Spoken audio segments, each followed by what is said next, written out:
প্রিয় শিক্ষার্থীরা, তোমরা কেমন আছো? আজকের ক্লাসে তোমাদের স্বাগত জানাচ্ছি। আমাদের আজকের বিষয় হচ্ছে বাচ্য ও বাচ্য পরিবর্তন। শিক্ষার্থীরা, আজকে আমরা শিখব বাচ্য কাকে বলে, বাচ্য কত প্রকার ও কী কী, সেই সাথে বাচ্য পরিবর্তনের নিয়ম আমরা শিখব। অর্থাৎ আজকে আমরা কর্তৃবাচ্য থেকে কর্মবাচ্য কীভাবে রূপান্তর করা যায় আমরা সেটি শিখব। শিক্ষার্থীরা, চলো তাহলে আমরা দেখে আসি বাচ্য কাকে বলে।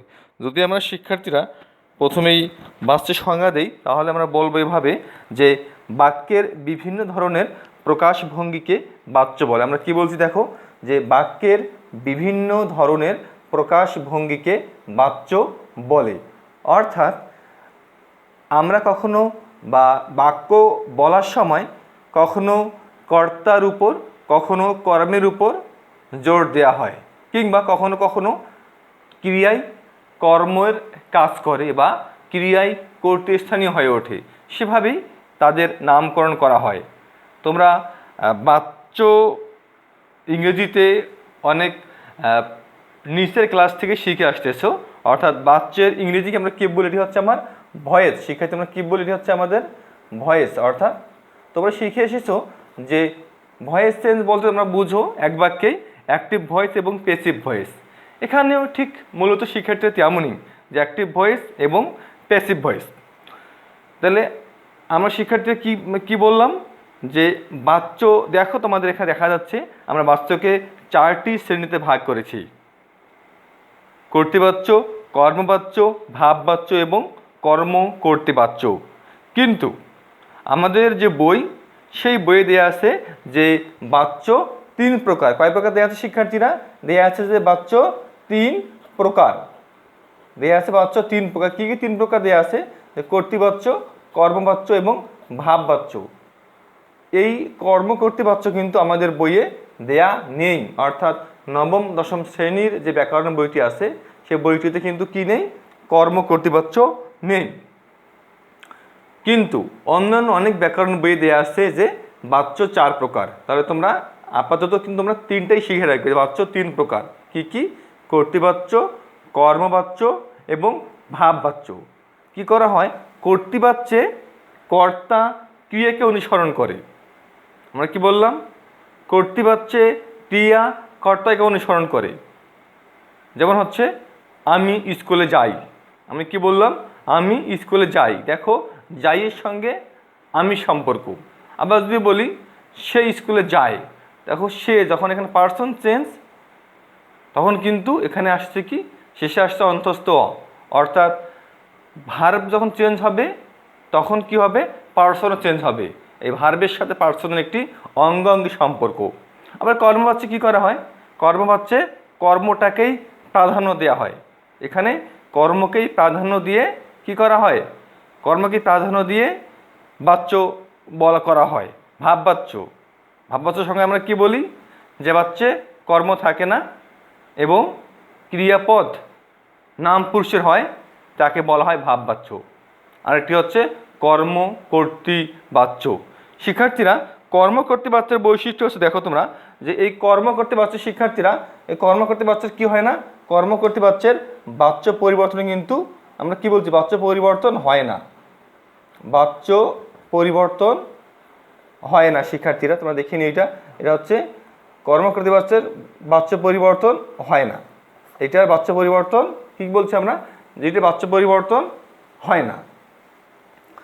আমি তোমাদের এখন, চলো আমরা একটু শিখি যে কিভাবে কর্তৃবাচ্য থেকে কর্মবাচ্যে রূপান্তর করতে হয়। যেমন দেখো, আমি বইটি পড়েছি। এটি একটি কর্তৃবাচ্য। কেন কর্তৃবাচ্য? কে পড়েছে? আমি পড়েছি। অর্থাৎ পড়েছির সাথে আমার সম্পর্ক। এবার যদি আমি বলি এভাবে তোমাদেরকে, ধরো আমি হচ্ছে এখানে কি? আমি হচ্ছে এখানে সাবজেক্ট, বই হচ্ছে কি? অবজেক্ট, আর পড়েছি হচ্ছে কি? ভার্ব। আমরা কি বলি? আমরা ভয়েস চেঞ্জ কি করি? আমরা অবজেক্টকে সামনে নিয়ে আসি এবং পরে আমরা কি করি? সাবজেক্ট লিখি। এটা আমরা ইংরেজিতে করি। বাংলায় কিন্তু ঠিক তেমনই। বাংলায় কি হয়? যে বাংলায় নিয়মটা হচ্ছে যে কর্তৃবাচ্য থেকে কর্মবাচ্যে রূপান্তরের সময় কি হবে? কর্মপদে কোনো বিভক্তি, অর্থাৎ কর্মপদে শূন্য বা প্রথম বিভক্তি হবে।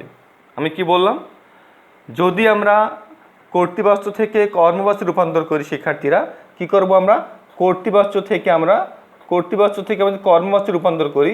ধরো কর্তৃবাচ্য থেকে আমরা কি করব, কর্মবাচ্যে রূপান্তর করব। যদি আমরা কর্তৃবাচ্য থেকে কর্মবাচ্যে রূপান্তর করি তাহলে কি হবে, তাহলে আমাদের হবে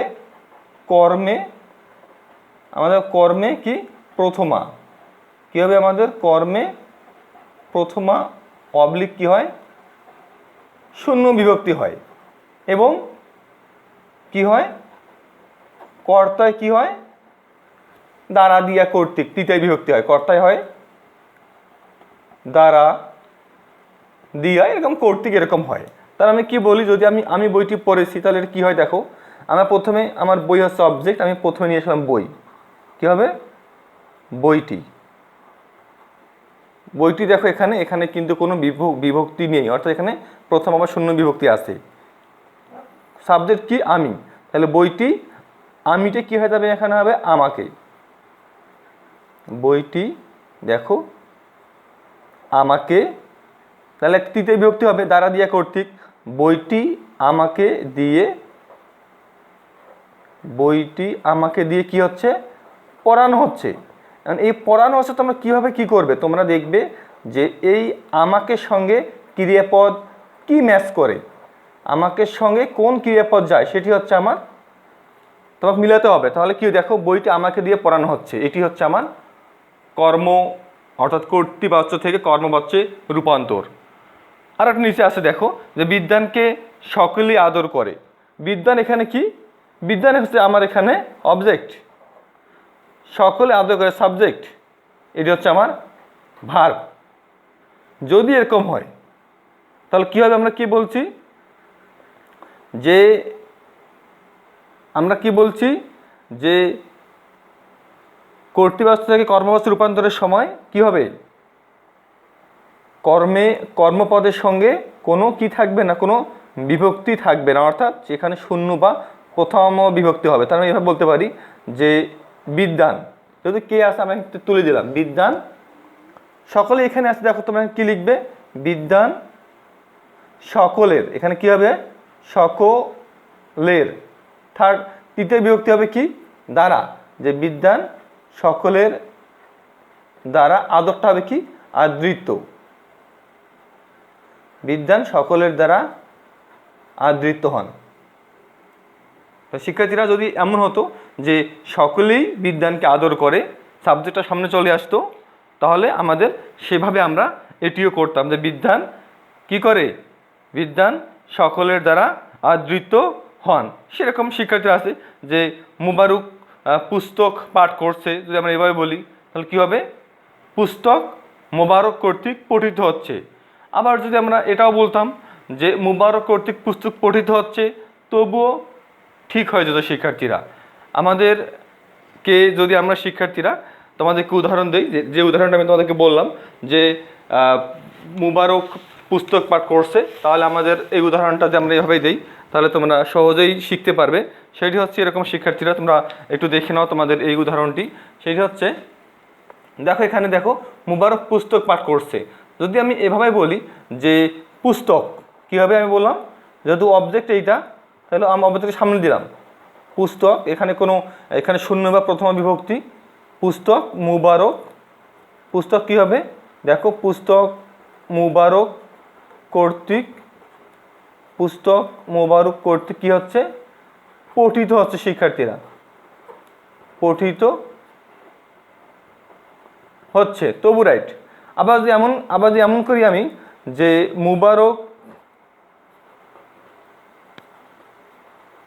মুবারক কর্তৃক পুস্তক পঠিত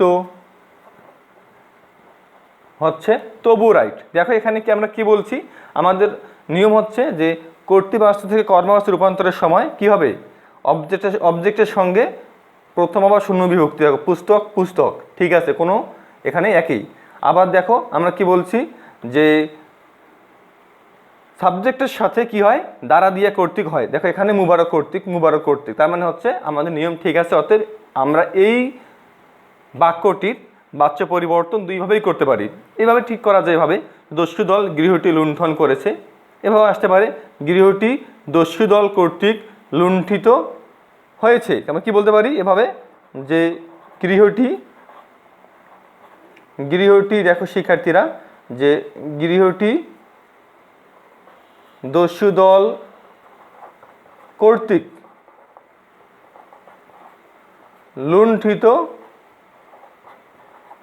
কি হয়েছে, আমরা বলবো এটা লুণ্ঠিত হয়েছে। আবার যদি বলি যে দস্যু দল কর্তৃক গৃহটি লুণ্ঠিত হয়েছে, তবুও রাইট। আজকে আমরা শিখলাম শিক্ষার্থীরা কিভাবে কর্তৃবাচ্য থেকে কর্মবাচ্যে রূপান্তর করা যায়। কর্তৃবাচ্যের বাক্যকে কর্মবাচ্যে রূপান্তর করতে হলে সেখানে কোন বিভক্তি বসে, পরীক্ষা কিন্তু এরকম আসে যে কর্তৃবাচ্যের বাক্যকে কর্মবাচ্যে রূপান্তরের সময় কর্তায় কোন বিভক্তি হয়, কর্মে কোন বিভক্তি হয়, সেগুলো যদি তোমরা জানো খুব সহজেই করতে পারবে। শিক্ষার্থীরা, আমরা পরের ক্লাসে কর্মবাচ্য থেকে ভাববাচ্য, ভাববাচ্য থেকে কর্মবাচ্য, এই জিনিসগুলো নিয়ে আলোচনা করব। সে পর্যন্ত তোমরা ভালো থেকো। সবাইকে ধন্যবাদ জানিয়ে আজকে ক্লাস শেষ করছি। আল্লাহ হাফেজ।